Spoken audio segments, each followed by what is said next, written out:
right, so we're diving into Daphne Kalotay's Calamity and Other Stories today. And what I found so compelling, really right from the start, is how she just lays bare the human experience. The everyday struggles, those surprising little moments, and the sheer complexity of our relationships. It's truly remarkable, isn't it, how Kalotay uses these seemingly ordinary lives, ordinary people, as a canvas. Mm. It's like she's exploring these profound emotional landscapes through them. Our mission for this deep dive is really to pull out those surprising nuggets of insight, help you connect the dots across these narratives, maybe reveal some universal truths about, well, the messy, beautiful art of living. Yeah, messy is a good word for it. We're delving into a stack of compelling sources today, uncovering how these plain-spoken tales offer such a unique lens into the human condition. We'll be your guides through these narratives, extracting those unexpected insights and connecting the dots for you. Let's maybe start with the collection itself, the overall feel. So when you look at Calamity and Other Stories, it's clear why it's received such acclaim. I mean, Pulitzer Prize winner Jim Lahiri described the stories as old-fashioned in the best sense of the word, plain-spoken, and melancholy about ordinary people struggling with the trials of ordinary life. And she really emphasized Kalotay's clear-eyed compassion, such quiet humor and grace. That praise from Lahiri, it really zeroes in on what makes these stories so good at delivering those aha moments now.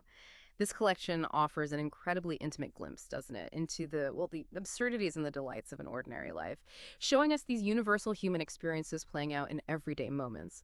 And the very structure, as a collection, allows for diverse yet deeply interconnected explorations of these themes.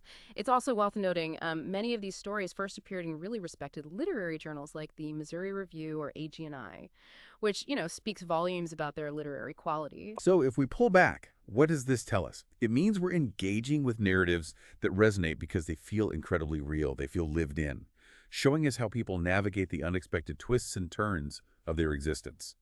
Let's maybe delve into some specific examples, starting with Serenade, a story that, quite literally, sets a tone for unexpected revelations. In Serenade, we're introduced to young Rhea and her mother's strong belief that piano lessons should have, transformed her life. Their piano teacher, Cole Curtin, he's certainly eccentric, always late, chewing his thumbnail, and prone to commenting on Rhea's mother's beauty in these rather unconventional ways, even getting fired from a ballet school for admiring a teacher's beautiful neck in pink tights. It's quite a character. Yeah, and this story immediately sets up that dynamic, doesn't it? Between what's considered socially acceptable and this individual artistic sensibility. Rhea's father, Gordon, he clearly embodies the former. He's preoccupied with how inviting Cole to their garden party will affect his promotion. He sees Cole as an embarrassment who sleeps in his clothes and ogles girls in tights. His world is very much about appearances and, getting ahead. And what's so striking is Melina's fierce defense of Cole. Rhea's mother, she's a sculptor's daughter, and she calls him perfectly cultured, even more cultured than the both of us put together. She laughs at the girls in tights comment, insists it's the teacher's neck that's beautiful. She's not just defending the piano teacher, is she? It almost feels like she's challenging Gordon's entire worldview right there. Absolutely. She's asserting her own identity and values, which are deeply rooted in artistic appreciation. In direct opposition to her husband's very practical ambitions, it highlights the subtle battlegrounds within seemingly harmonious relationships. The garden party then becomes the stage for this. You see Tom and Helen, Callie's parents, and their own dynamic, with Helen's exasperated Tom hates punch and Jerry Waslick, the boss, just absorbed in small talk with Gordon. Cole's arrival late, flustered, pollen on his pants. This whole story about his dog running away from dust, it immediately shows his vulnerability, despite, the eccentricity. Right, and the story builds to this moment where Melina, now drinking white wine, barefoot, she declares she should be in a city and misses the company of artists, doubling down on her identity as a sculptor's daughter. And then she insists Cole play the piano. This brings up a crucial question, doesn't it? What happens when raw artistic expression clashes with these rigid societal expectations? The profound moment unfolds when Cole begins to play Scarlatti. Rhea's mother and Helen, Callie's mother, they're openly affectionate on the love seat, holding hands, giggling, and then they share a kiss. This sudden, intimate act causes Cole to just stop playing. And Gordon, Rhea's father, he's left with this lonely, powerless look, the very same expression Rhea had seen so many times on Cole's face. Cole's line in that moment is just so powerful. Nothing I could ever play could come near to the beauty of what we've just witnessed. That's the tragedy of my life. And then old Edna LeBlanc, waking up, adds her own poignant observation. Tragedy. These young ones don't know the meaning of the word. Yeah. This scene powerfully illustrates how moments of genuine human connection and raw emotion can suddenly expose the fragile definitions of tragedy or beauty we often hold, forcing characters, and us, the readers, to see the messy reality beneath those conventional facades. It's a key example of what Kalotay does so well, freezing a moment of unexpected revelation, a true snapshot, allowing you to glimpse hidden desires and struggles beneath the surface of ordinary lives. From that poignant, almost theatrical clash and serenade, we shift gears. A different kind of self-discovery in A Brand New You. We meet Annie navigating that sometimes comical, often painful road of reinvention after divorce. It opens with her ex-husband Ben singing in her shower, a detail that immediately signals her annoyance. She sees his singing as completely calculated, to impress her. Right. Annie's story centers on her intense pursuit of self-reinvention, particularly through this extreme health philosophy from Caleb Krantz's book, A Brand New You.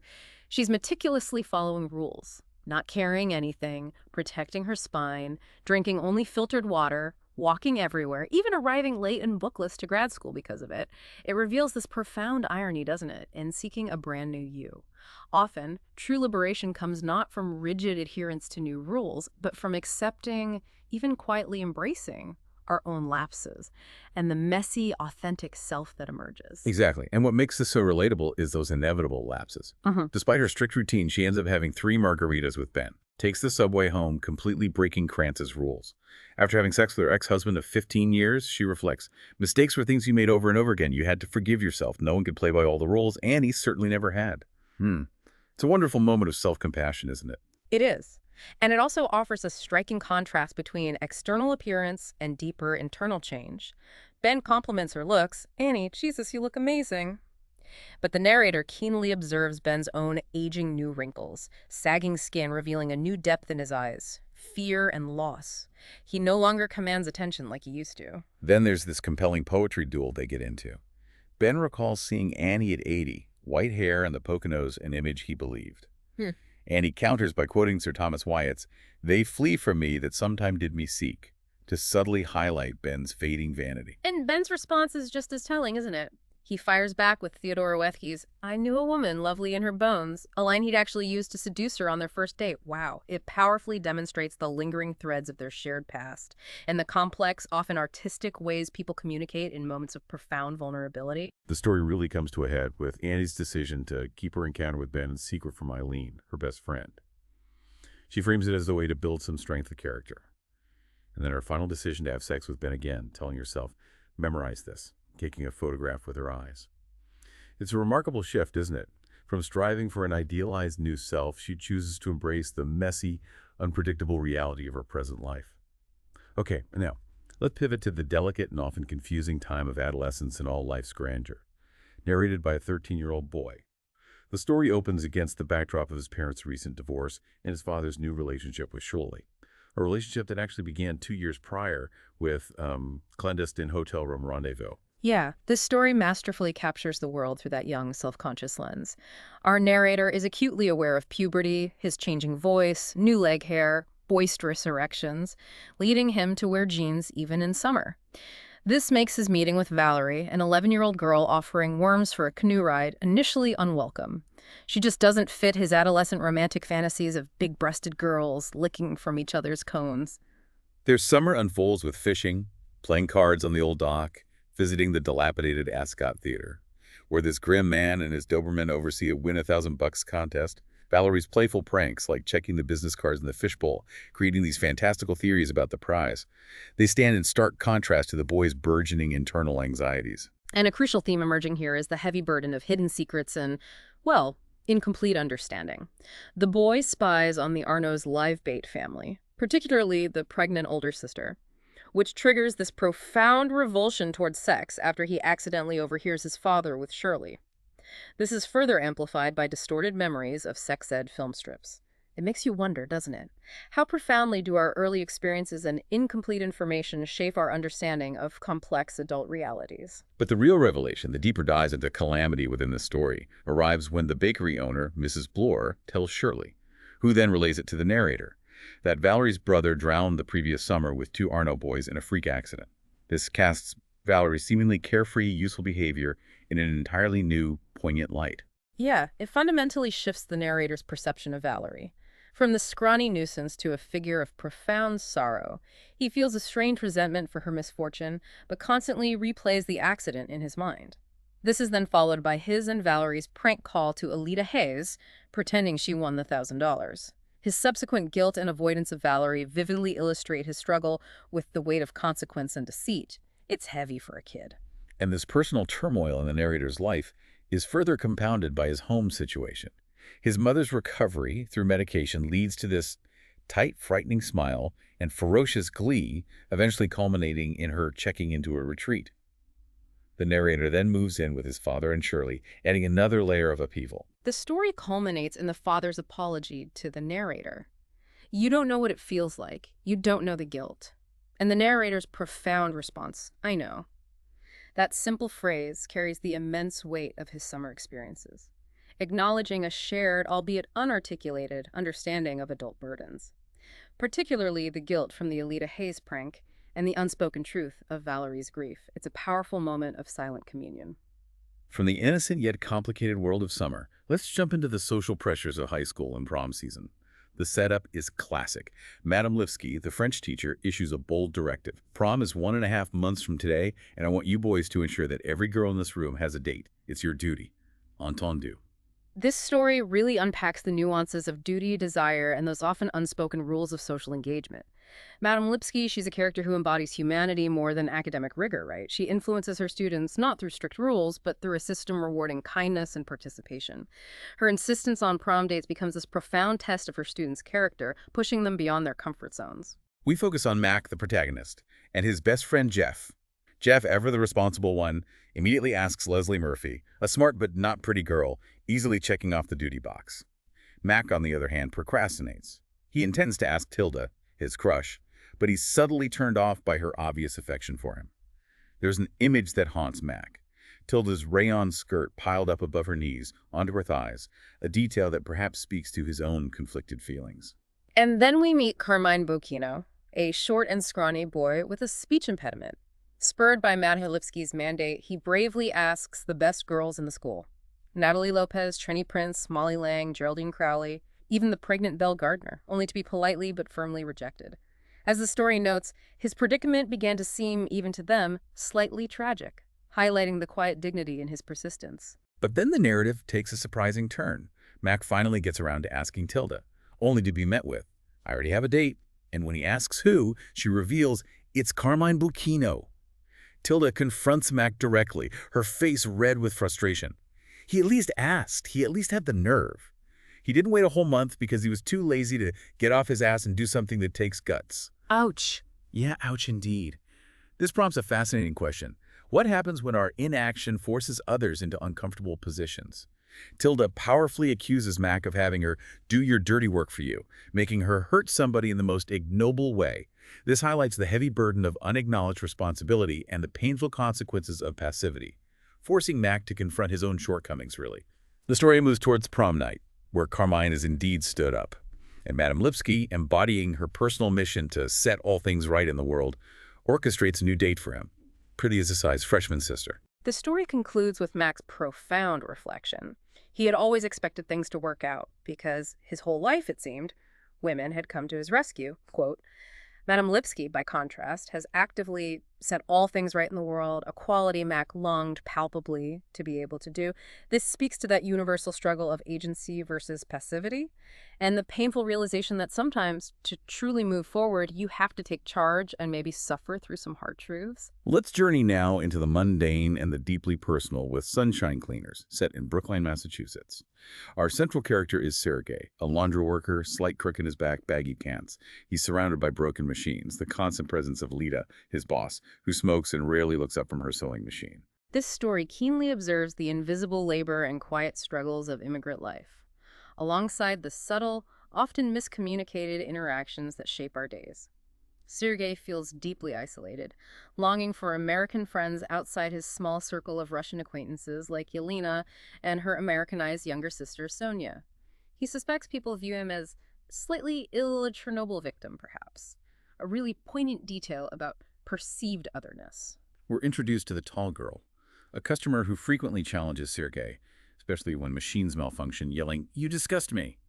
This phrase becomes a recurring motif, also echoed by Lida in Russian. Sergei, in turn, often replies, "Not my machine," just deflection. Right. And there's this constant underlying tension, this unspoken reality. The tall girl tries to complain to the Chamber of Commerce, only to find Sunshine Cleaners isn't a member. The Consumer Complaint Bureau only registers monetary losses. These are just some of the things that Sergei does not know, the narrator tells us. It vividly portrays the frustrating bureaucratic hurdles and profound communication gaps that often exist just beneath the surface of everyday interactions. A truly pivotal scene unfolds when the tall girl, crying, confronts Sergei about a broken washer and the smell of cigarettes on her clothes. Sergei, for the first time, genuinely opens up. He describes his bad back, his quinine, his feeling of being unacknowledged by the owner. He doesn't even talk to me. Even his own use of the machines. He hears his voice crack, struggles to hold back tears.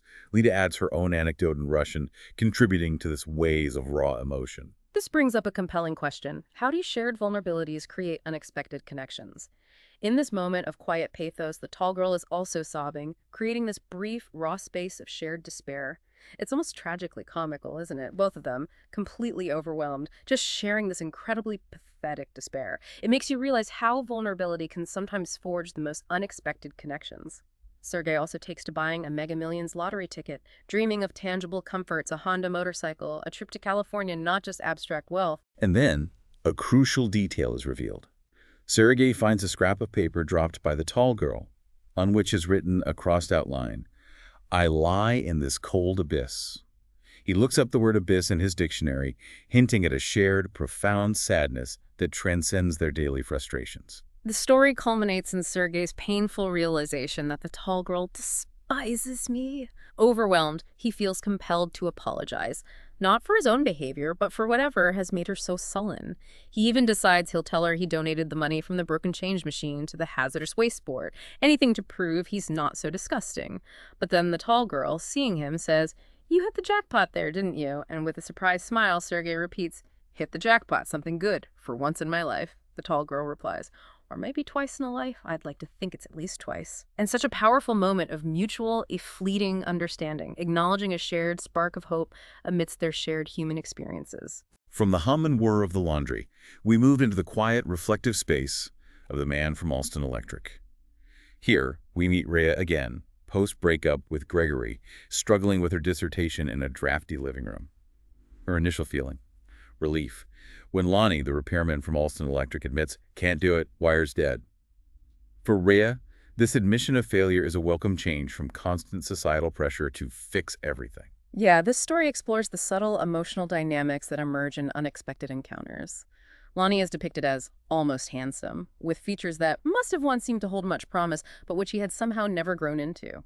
Rhea's observation hints at those universal themes of unfulfilled potential and the often painful gap between expectation and reality. Rhea's apartment itself feels like a reflection of her life.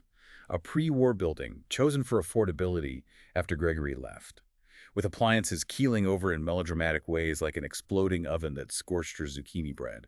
But Lonnie, unlike other swaggering repairmen, is conscientious, personable, expressing genuine disappointment at not being able to fix the wire and real concern for Rhea's career. And we see Lonnie's surprising forthrightness, like when he shares how he caught Mike, his boss, making a mistake, and how he needed constant proof that his fiancée Laura had made the right decision about him. And this prompts a powerful self-revelation from Rhea. Her ex, Gregory, also needed constant proof of her intelligence, leading her to doubt herself, to think, maybe I really was mediocre. It truly makes you consider, how profoundly do we internalize the doubts of others? How does that shape our self-perception? And then the narrative takes a surprising turn. Lonnie offers to change a burned-out light bulb. Rhea feels this small wave of shame at needing a man to step on a chair for her, but it's immediately followed by a wave of relief as she acknowledges her life had been fuller when she had had Gregory there. This isn't about missing Gregory specifically, is it? It feels more about the comfort of shared domesticity, the vulnerability of needing help. Precisely. It's about the simple human need for partnership and support. The story culminates in a moment of unexpected connection. When the landlord calls, Rhea spontaneously tells Lonnie to say she moved, explaining she was feeling really fine right before that phone rang, and I guess I worried it would bring you back to my life. Lonnie's understanding, "I'd rather hear that than learn you're on the run from the law," fosters this profound, albeit temporary bond. build on shared vulnerability and a quiet empathy. The story leaves us with Ria's poignant realization that for a few hours that day, the man from Alston Electric had cared about her more than anyone else in the world. It's a quiet, powerful acknowledgement of unexpected kindness and the universal human need for care in moments of personal crisis. Shifting gears again to another profound reflection on life and loss, we arrive at anniversary. Our guide here is Eileen, marking 10 years since she had a severe lung scare and, as she puts it, didn't die. Her best friend Annie famously told her at the time, "You have to live, or else Mac will be an orphan." This story offers such a nuanced perspective on aging, resilience, and the enduring nature of love and grief. Eileen, now 63, ex-smoker, described as thin, short hair, cigarette-weakened voice. She's acutely aware people often perceive her as asexual or bony or wrinkled, yet inwardly she's full of vibrant memories and deep insight. We learn that Eileen's son, Mac, is about to marry Callie, whom Eileen very pointedly calls the wrong woman. While Callie is a tall, blonde beauty, bright in a way that had more to do with mood than intellect, Eileen believes Mac truly needs someone hard on him, someone with energy rather than ease, like Rhea, the maid of honor. The story masterfully explores Eileen's fascinating observations of Callie's amazing lack of propriety, how her underwear is visible through her wedding dress, or how she wore only a t-shirt and thong for breakfast at Eileen's home. Eileen finds this inspiring because, unlike her own self-conscious generation, Callie is simply the way she is, completely unaware of her physical power. It really makes you consider, is true freedom found in deliberate rebellion or in an inherent lack of concern for external judgment? And what truly captivates you here is the introduction of Eileen's memories of her husband, Len, Mac's father. She met him at a kibbutz, a trip Nanny suggested because she needed to go far away from her own husband. Len, 10 years her junior, was purposeful, exuberant. He always ended their night by taking her hand in his, an intimate ritual that speaks volumes about their connection. This brings up an important question about the true, perhaps terrifying, cost of profound love. Len's gradual decline and death from tumors are depicted with such stark honesty. Eileen's terror during his illness, her struggle to adjust to his changing state, and her ultimate reliance on baby Mac as a tow rope through those slow, unending hours, it's deeply moving. The story emphasizes Eileen's profound realization after Len's death. She becomes amazed by what it means for so many people to keep living, through mundane tasks like licking stamps and moving trash, just the mechanics of life. The central aha moment here is Eileen's appreciation for the heavy ache in her chest that she carries daily. She is thankful for it because it means she was living. She notes, not since falling in love, not since giving birth, has she felt so fully physically aware of being alive.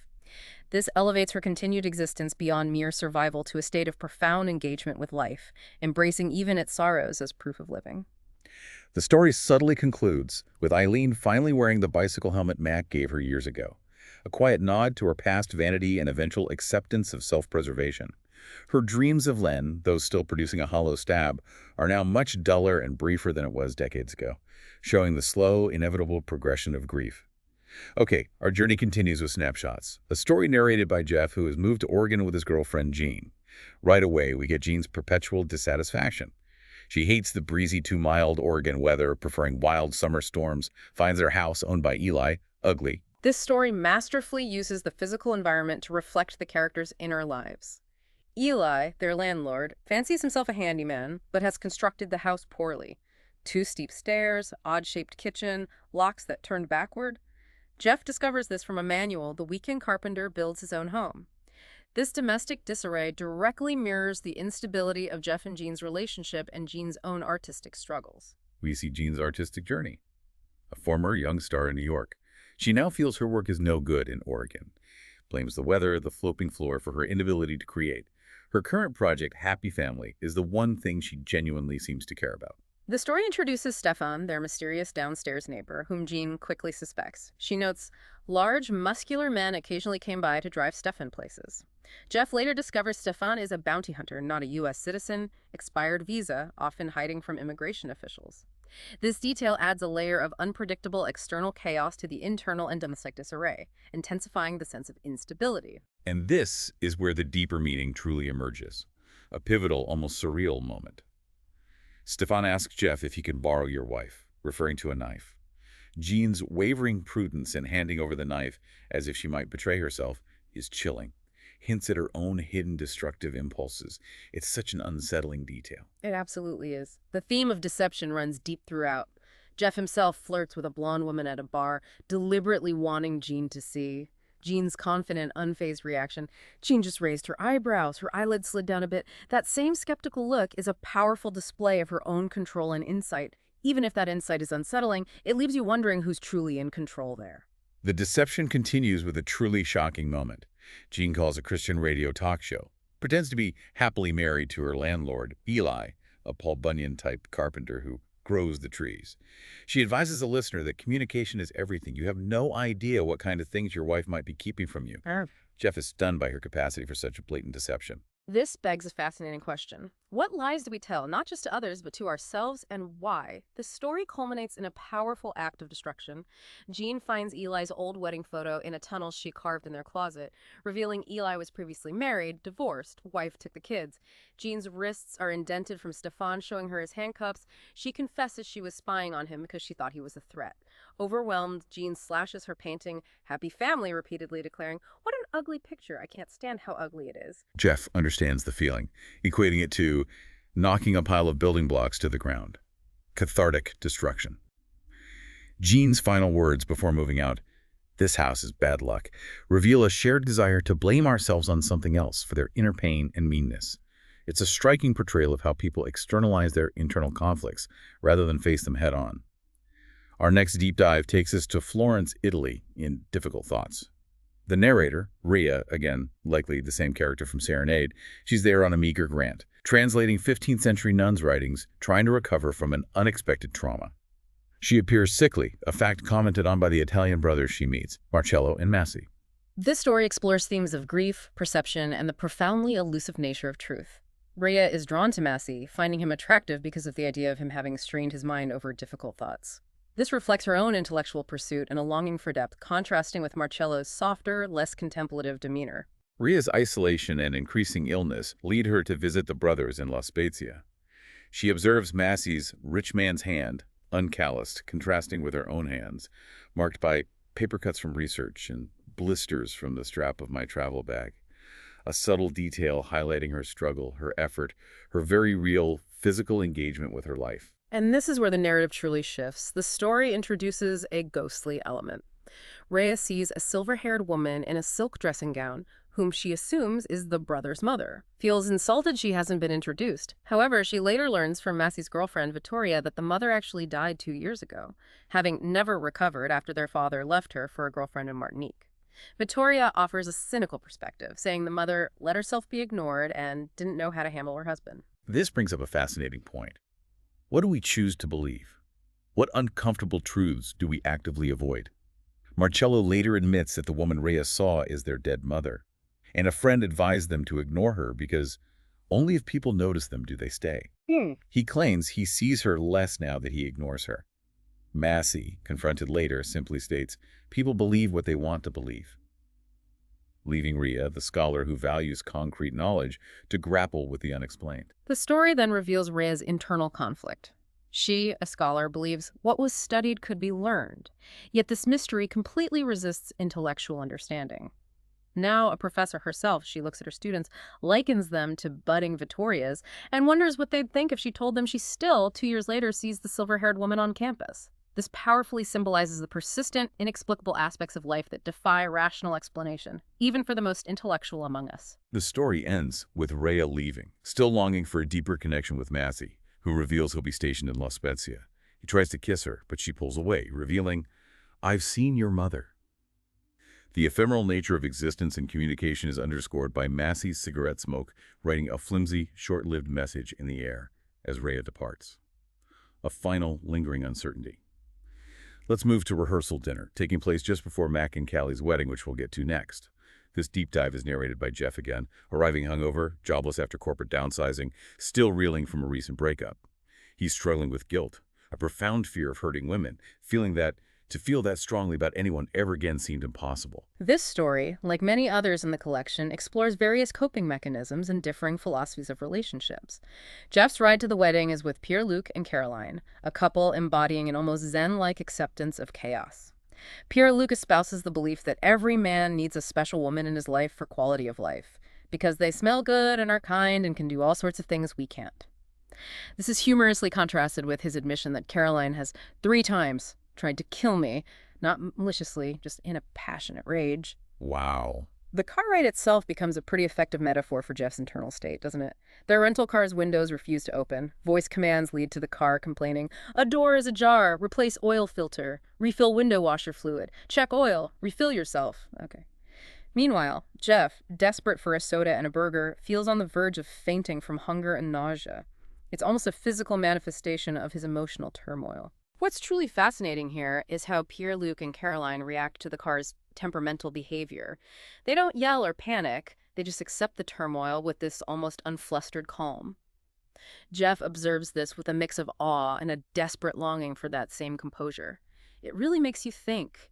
How do different people navigate life's inevitable confusions and conflicts? What can we learn from their approaches to simply being in chaos? The moment Jeff finally gets his hamburger and soda is described almost ecstatically. He ate in gulps and took long swills. Soon he felt sated as he never had before. This simple act of physical satisfaction becomes a profound moment of relief, a brief island of peace amidst his emotional turmoil. The story culminates in a powerful aha moment for Jeff. As Caroline heads into the woods for a bathroom break, Jeff is gripped by a sudden and precise certainty that someone was out there for him and that when the time came, he would know exactly what to do. This conviction, born from a moment of pure physical relief and observing others' resilience, signifies a profound shift from his earlier fear and passivity. It's a strong, hopeful moment of emerging agency. Finally, we arrive at the culminating event, the wedding at Rockport, the marriage of Callie and Mac. But our immediate focus isn't on the happy couple. It's on the maid of honor, Rhea, who is, by all accounts, a disgrace. Yeah. Delayed flight, lost luggage, a jingling blue dress make her stand out, and she's clearly had too much to drink, still shaken from her emergency landing. This story masterfully explores how different characters perceive the same event and how underlying personal histories deeply shape those perceptions. Annie, a guest from the groom's side and Eileen's friend, notes Rhea's disheveled state. But Eileen, Mac's mother, wishes Mac had married Rhea, believing her to be the storm rather than calm that Mac truly needs, someone who would force him into a role to play. And then contrast that with Callie, the bride, a tall, blonde beauty with glowing skin.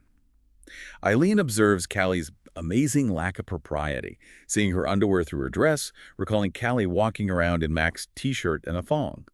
Eileen finds this inspiring, seeing it as genuine lack of self-consciousness, unlike her own generation's deliberate statements of liberation. It raises an intriguing question, doesn't it? Is true freedom found in deliberate rebellion or in an inherent, almost innocent lack of concern for judgment? It absolutely does. Meanwhile, the bridesmaids gossip about Mac's past, labeling him unfocused, claiming Callie gets to be his savior. Annie, however, reconsiders her initial thought that Rhea would be a better match for Mac, concluding that Rhea, an academic easily shaken by the emergency landing, wouldn't be a good fit for Mac's carefree nature.